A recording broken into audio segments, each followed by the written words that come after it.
Hey folks, Bill here from Survival Lore. Thank you everyone for joining me today. So we've had a few requests as of recent to do some kind of like Bushcraft Survival 101 videos.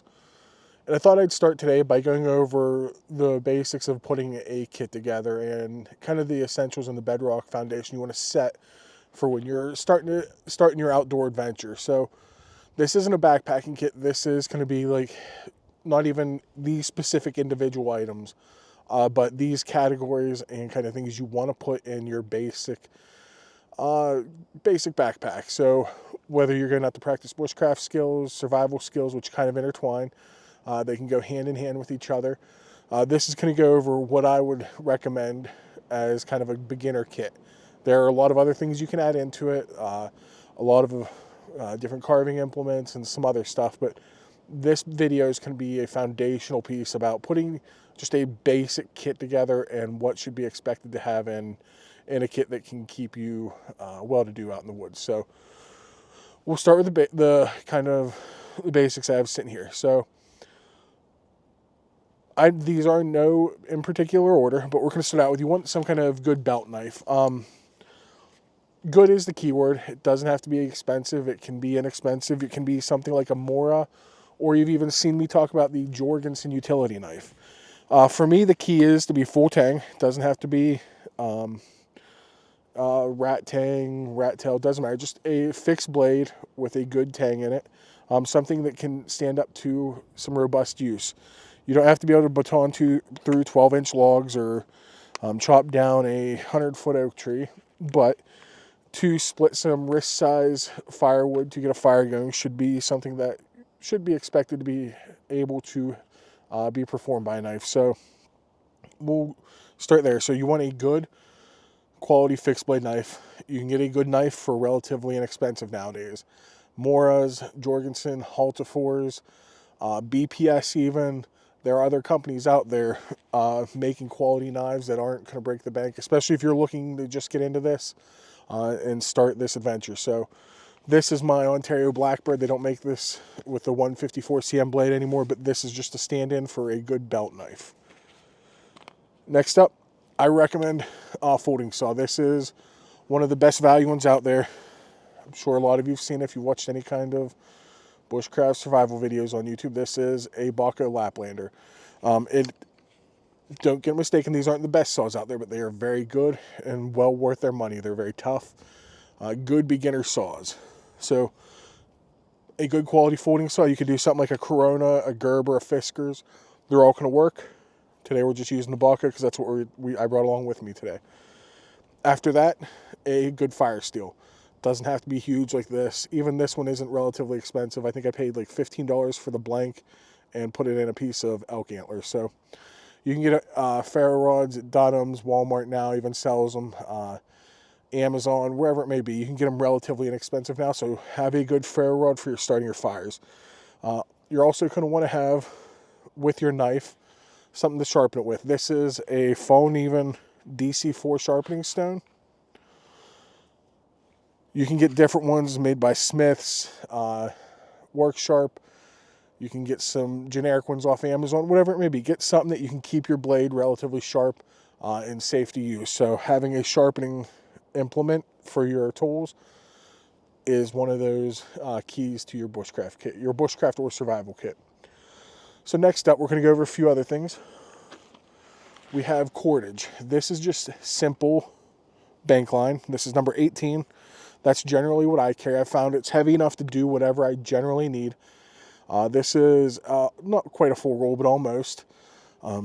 It's not the heaviest. It's not the lightest. But you're not going to care too much when you're cutting up bank line to use on projects. So that's why I go with bank line. 550 cord works.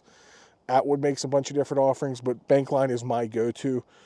So having some kind of cordage in this kit is going to be key. It's going to let you set up shelters, improvise things, practice building Roycroft pack frames, any number of things. So having a good amount of cordage in your kit is one of those other fundamental things.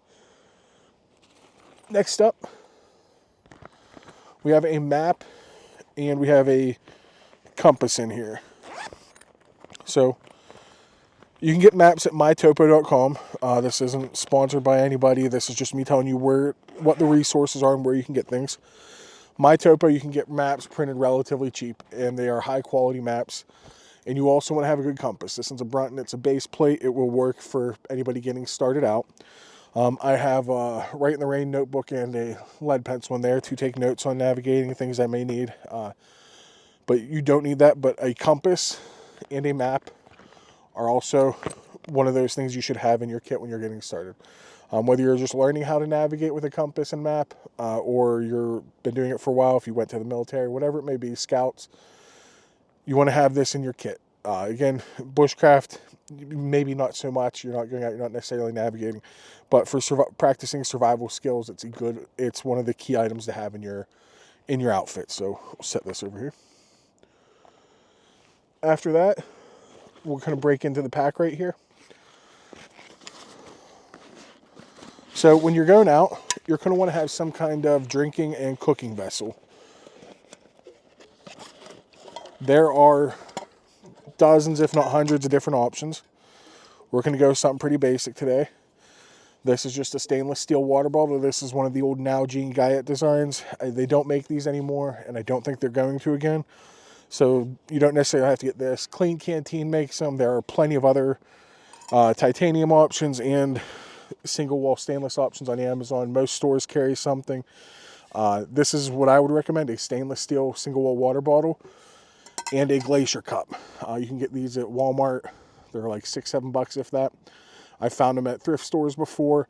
It's going to allow you to make some soup, oatmeal, whatever it may be, but it gives you something to store water in and make safe and being able to boil it, and then something to drink and cook in. Generally, I carry a pot and a water bottle. Today, we just wanted to give a simple example, so we went with the glacier cup, and I just have a spork in here. This one's titanium, doesn't have to be. It can be a plastic spork, and it can be the spoon out of your kitchen. So just having something to eat with, a cup or a pot of some sort, and a water bottle. Doesn't even, and honestly, if you're getting started, it doesn't even have to be stainless steel. It can be a plastic water bottle, but as long as you have some kind of metal cup or something to cook, boil in, that's the key. So focus less on this being metal and more on having a metal cooking container. You can boil in this, pour it into a plastic water bottle if need be. Again, we're not going over too much in detail. If we want, I can do a future video where we go and do a very entry level, as cheap as possible kit, and we will do that to go over what I would do if I were on a budget putting this together. So here we have our cooking and eating vessels, another one of the keys in any outdoor kit. So we're going to spin the backpack around here. Over here in the other side pocket, I have a tarp. So you can use a tarp, a poncho, whatever it may be. You want some kind of cover, something to get you out of the weather, get your body out of the elements, and provide you somewhere dry to stay hunkered down. Or you can even wrap up in this and use it as kind of a makeshift poncho. I prefer a tarp over a poncho. I want the bigger space. If I need to, I can improvise this into a poncho or cloak. So something to think about. This one is a Sil Nylon tarp by Etowah Gear. You don't have to buy this. This is $100 some. There are more expensive. You can get a blue tarp from your Walmart or a painter's cloth from Walmart. Spend a few bucks and that's all you need. Again, we're just using examples. So we have a tarp, something to get you out of the elements and something to sleep under. So that's what we have with our tarp. Next up, you want to have some kind of first aid kit. Tailor this first aid kit to yourself.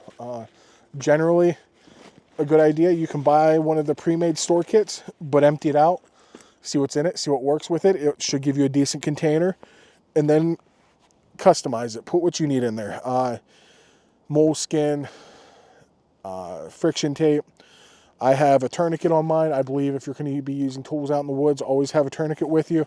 I've seen someone get a catastrophic injury before when we had to use a tourniquet on it. So having that, because if you're using sharp tools like knives, axes, saws, machetes, whatever it may be, there is the opportunity there for a catastrophic bleeding injury, and having a tourniquet could make the difference between life and death in that situation. In here I have Band-Aids, different medications, Imodium. I have balms, some different powders, This kit is made to keep you being able to work, stop bleeding, and stop reactions. So that's what we have in here. This is a Tough Possum gear pouch. Again, you don't have to buy this. You can get your items, put them in a Ziploc bag, whatever it may be, but you want to have a good, solid first aid kit. The only thing right here that you see that I would say is must, spend $15, $20, get a tourniquet.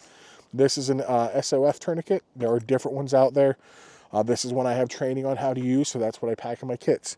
A tourniquet is the only must thing I would say in your medical kit, but a medical kit is a must. Have some Band-Aids to cover up cuts, scrapes, whatever it may be. So first aid kit is another one of those pillars in your outdoors outfit. So with that, I think we got one more thing in these pockets.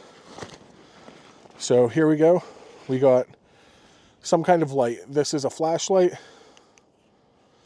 or my preference, a headlamp.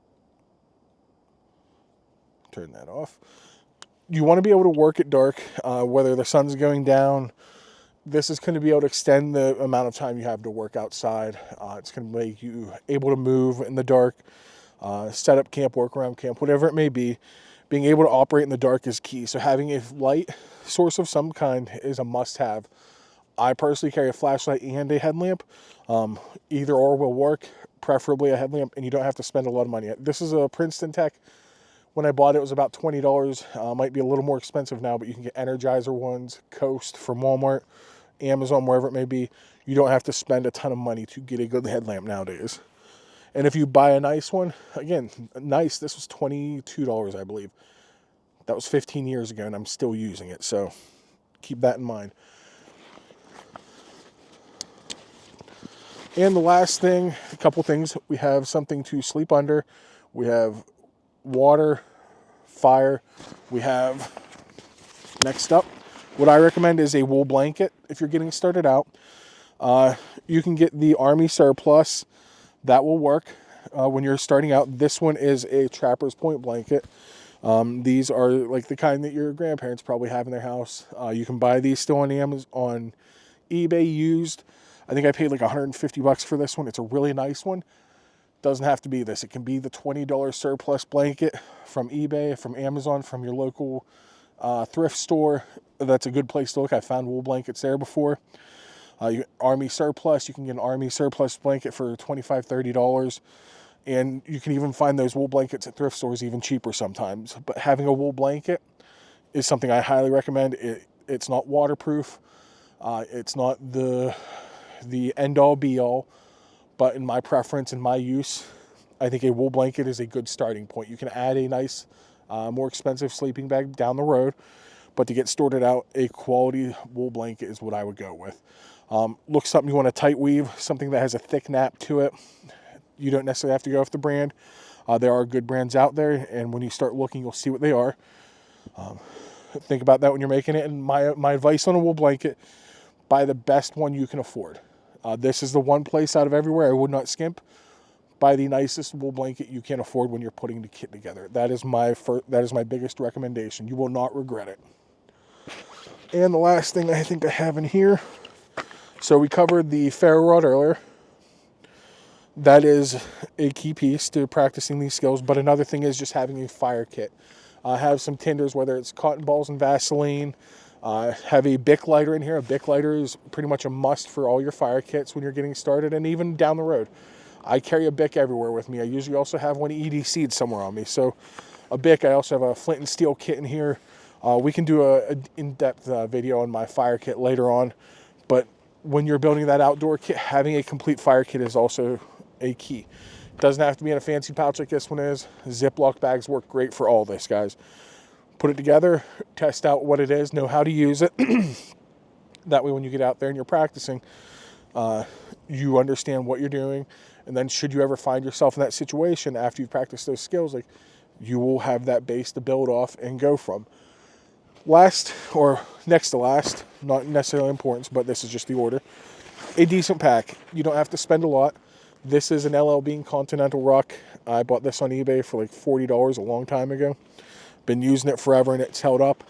I've used JanSport backpacks from thrift stores. I bought North Face backpacks on Facebook Marketplace for $20 sometimes.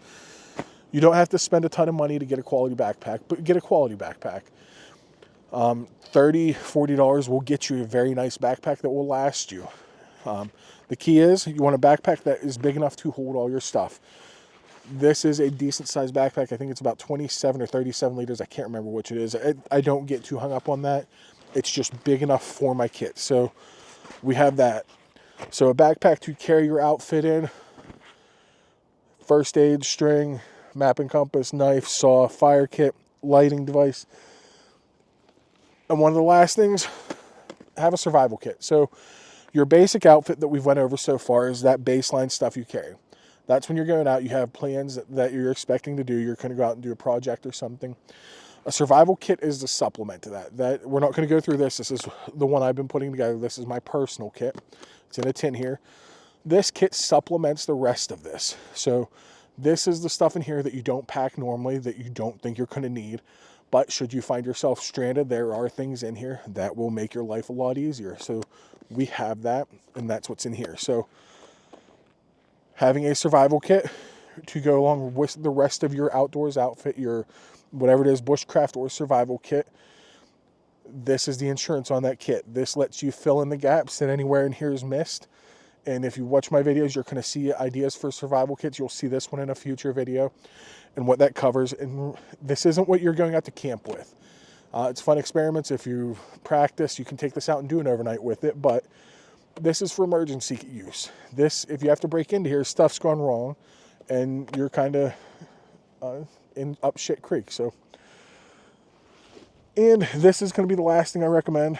We're going to go with some kind of book. So if you're just getting into the outdoors, I recommend getting a good beginner bushcraft survival book. There are a bunch of good ones out there. Today, I just brought this one for an example. This is the Outdoor Survival Handbook by Ray Mears, the British bushcraft instructor, survival instructor. He goes over a bunch of different things in here: signaling, firecraft, sheltercraft, cordage, improvised implements, whatever it may be. I'm going to go over another video here soon about 5 or 6 of my favorite beginner books and foundational books that you can get that will cover all the basic skills as much as you can in a single book. But we're going to go over a few books that will I recommend for beginners. But in this one, we're just using this one as a placeholder. And this is Ray Mears, the Outdoor Survival Handbook. This is a great one. So, guys, if you have any questions, concerns, please drop them in the comments. I thank you guys and gals for all the support. Recently, I've been a little overwhelmed by the number of comments I'm getting. And that's a great thing. I'm catching up. I'm getting caught up to them. And I love it. It's not overwhelming in a bad way. It's I just don't have the time to get back to them. But I am. Work's been busy the last couple weeks. Things are starting to slow back down, so I will get caught up on those over the next upcoming days. So that's it, guys. Thank you. Thank you for the continued support. I hope this helps. We will do expanded versions of this. We will go over a very beginner's inexpensive kit. Then I will go through, once we do that, and I will show you my personal kit, exactly what I carry, if there's interest in that, and we'll go through that kit detailed just like we will the beginner's kit. We'll go through the fire kit, the survival kit in those videos. That way, when you're looking to put it together, you'll have the very things that I recommend having in those. If you're just beginning and don't want to spend a ton of money, or you've been doing this for a while and you're looking to expand your kit and kind of upgrade some stuff and add some quality where you can. So thank you guys. I really appreciate you. All the support from the bottom of my heart. It's been wonderful, and it's really invigorating getting out and doing this again. I'm out here in the Laurel Highlands of Pennsylvania today enjoying the November weather. Sun's diving in and out of the clouds. That's why you see some glare, but thank you, folks. And until next time, I'll see you soon.